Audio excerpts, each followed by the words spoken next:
Welcome back, ladies and gentlemen, and you have got to absolutely love Test cricket for all of its ebbs and flows as both India and Pakistan fought back vigorously. Pakistan making quick work of Bangladesh's batsmen on day two and then finding themselves only 185 runs behind Bangladesh's first innings score with all of 10 wickets in hand, and India spinning an absolute web around New Zealand, bowling them out, securing a lead of 49, which they have managed to extend to 63 by the end of day's play on day 3. And I'll be discussing both of these games on this volume of Crickazi Diaries. Have a look at that, smiles up, oh, it's nearly taken someone out of the stands. That was a flat 6 right under the stand there, the George Giffen stand, up into the members, and it went like a rocket. I'll start off with the Pakistan-Bangladesh game first, and before I even get into the game, I have to say that the standard of umpiring on this tour of Bangladesh has been extremely poor. With so many dismissals unaccounted for by the umpires, we should really be grateful for living in the age of DRS, because without these reviews, the score lines of all of these games would look considerably different. Let's move on to the game now, and Pakistan's bowlers blew Bangladesh's batsmen to shreds in the first session of the day, managing to take the remaining 6 Bangladeshi wickets, giving away only 77 runs, which restricted Bangladesh's first innings total to 330. Hasan Ali was Bangladesh's main tormentor-in-chief, getting 4 wickets on the day, including the prized wicket of centurion Liton Das, who was only able to add 1 run to his overnight tally as he fell for 114. Hasan brought out his trademark in-swingers, as good as he has ever bowled them, jagging the ball back into the right-handers, setting the batsmen up by shaping the ball away from them in the build-up, and then targeting the stumps with his ferocious in-swing. Hasan's figures of 5 for 51 are the best figures for any fast bowler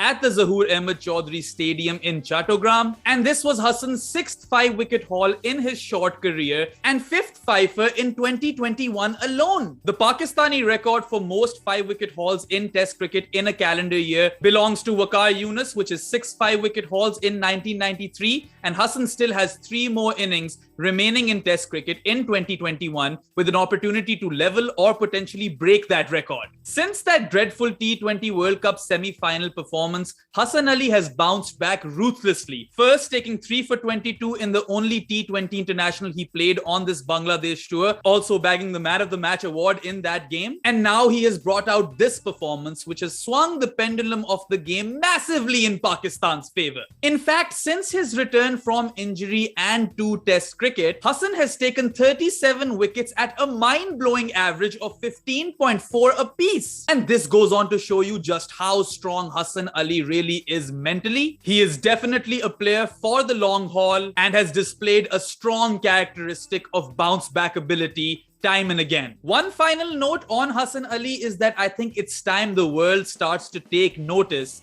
that Hasan Ali in Test cricket is a different animal altogether. Fahim Ashraf chipped in with the ball as well, taking the all-important wicket of the dangerous Mushfiqur Rahim for 91, and Shaheen Shah Afridi also took a wicket, which capped off a valiant fight back by Pakistan in this test match. Bangladesh's performer of the day was all-rounder Mehdi Hasan Miraz, who counter-attacked with an unbeaten 38, ensuring that Bangladesh post a first innings total in excess of 300. And in my opinion, Mehdi Hasan is criminally underrated, having starred with the ball in pretty much all of Bangladesh's famous test victories versus big test nations at home in the last half decade or so, and he almost always contributes with the bat as well, scoring vital runs in the lower order. Pakistan's openers then further strengthened the visiting team's position in this test match by scoring 145 runs in the remaining 2 sessions of the day without losing a wicket. Debutant Abdullah Shafiq survived an LBW shout early on in his innings when he was just on 9 runs, but to Bangladesh's great disadvantage, they chose not to review it, and as a result, Abdullah ended the day on 52 not out, with a solid chance of scoring 100 on Test match debut on day 3 of this Test match. That said, I do feel that Abdullah was a bit too circumspect with his approach,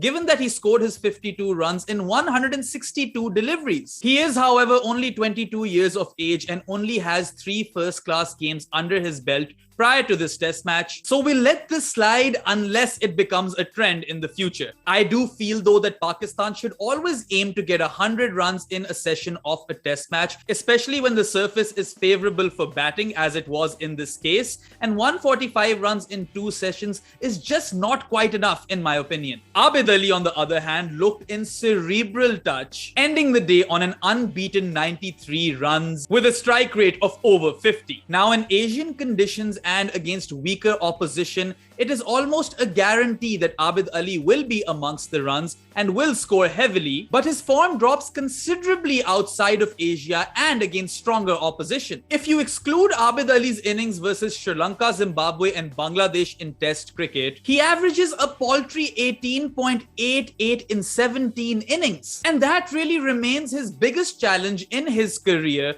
one that he must look to rectify come the Australia Test series at home that Pakistan is scheduled to play in March. All in all, Pakistan should be aiming to bat the entirety of day 3 and into day 4, ensuring that they bat big, bat once and bat Bangladesh out of this test match. Bangladesh, on the other hand, will need instant breakthroughs over here and only stand a chance in this test match if they can limit Pakistan's lead and somehow set up a target of around 150 for Pakistan to chase in the 4th innings. On to the India versus New Zealand test match, and day 3 entirely belonged to Akshar Patel, who has made a phenomenal start to his test career, taking 5 wickets for 62 runs on the day versus New Zealand, reducing the visitors to 296 runs in their first innings, having started the day at 129 runs for no loss with all of their 10 wickets in hand. In only his 4th test match and 7th innings in test cricket, Akshar has managed to take 5 5-wicket hauls and has a 4-wicket haul on top of that, so that really leaves 1 test innings in which Akshar Patel could not manage to take at least 4 wickets. Now granted that he has only played test cricket in India on spin-friendly pitches, his figures are still outrageous with 32 wickets already in just his 4th test match, and the fact that he can bat as well makes him all the more dangerous for India going into the future. Ravichandran Ashwin removed Will Young early on in the day,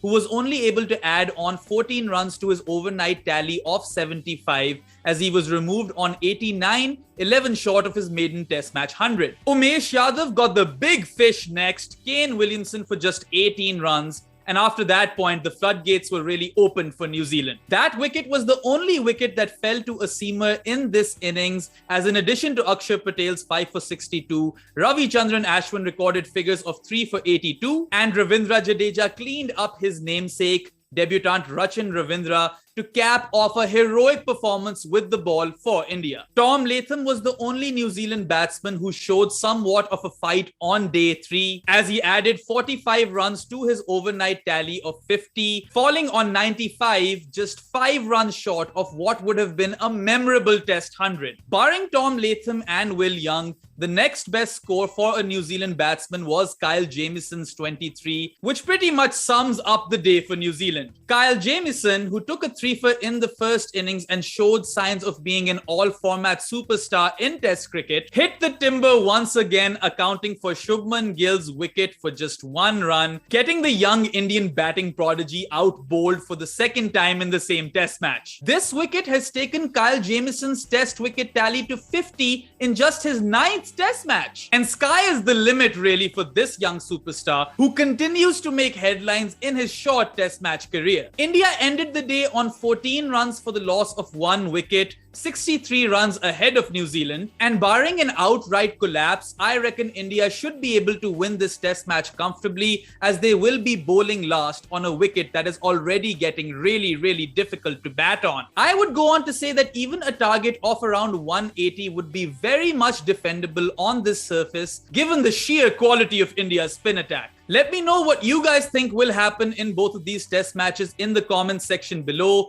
That's a wrap for volume 89, folks. As always, if you enjoyed this video, like it, share it, subscribe to the channel, and don't forget to hit that bell icon in order to be notified about all of my latest videos. I'll catch you soon enough. That's all for now. Kazi off the mic. Have a look at that. Smiles up. Oh, it's nearly taken someone out the stands. That was a flat 6 right under the stand there, the George Giffen stand, up into the members, and it went like a rocket.